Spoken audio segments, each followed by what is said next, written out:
recent ongoing investigation into alleged sexual assault at Michigan State, there are many questions surrounding their football program, but nonetheless, the Spartans were back on the field today for the green-white spring game.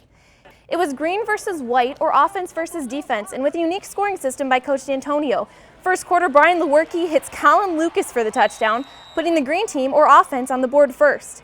Second quarter, Lewerke hands off to Madre London, and you could have driven a semi through that gap in the defense. London takes it 74 yards to the house as the green team goes out front 17-12. But it was the defense that shined on this day. We'll go to the late fourth. It's Lewerke on this throw. He gets picked off by Josiah Scott. Chalk one up for the white team, or the defense, 33-23 the final. I think you get more out of it like this from a coaching standpoint. So there's a reason to do that. That's how we scrimmage in a lot of ways. But we lost a lot of seniors this year. Had two guys go out early, so we lost numbers. So from that standpoint, our numbers were a little bit down. So, you would have had guys with no backup playing one side or the other, and didn't want to do that. We want to be able to work our twos in there with our ones, or however we work it, so that there was depth on either side. It's not the big dance, but the Michigan women's basketball team found themselves playing for a championship today. The Wolverines facing Georgia Tech in the NIT title game. They played at the University of Detroit's Callahan Hall. We'll head over to the third quarter. It was the Caitlin Flaherty show, and it continued. This time, all the way to the rim, and she lays it in. That bucket put her over the 2,000 career points plateau, second on the all-time Michigan list. Late fourth, Wolverines down 6. Flaherty, from the top of the key, buries the three from another area code. That trimmed the deficit to 6. Then with seconds remaining, it's Flaherty again.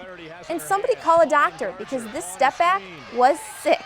Another big-time basket for Flaherty, that tied it at 67.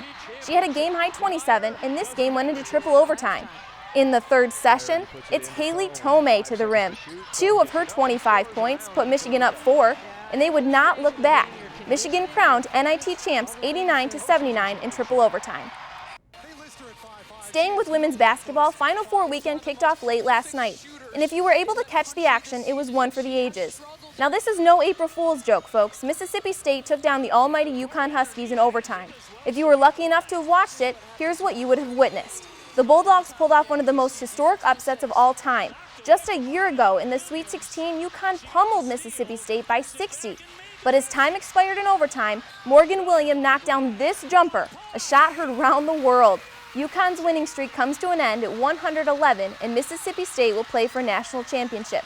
66-64 the final. Bulldogs win this miracle. I live for moments like this.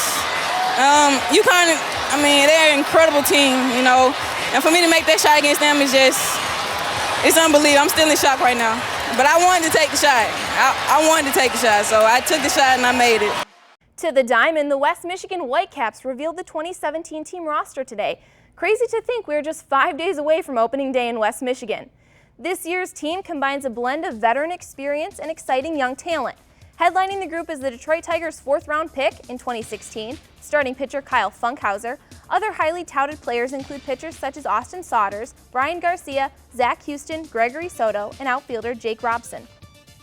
Meanwhile, a trio of Michigan-born players will also take the field for the Whitecaps. Returning second-year outfielder Cam Gibson, son of Kirk Gibson, is back for another year in the organization, and so is pitcher Trent Skutnik from the University of Michigan, as well as Blaze Salter, a former infielder for the Spartans.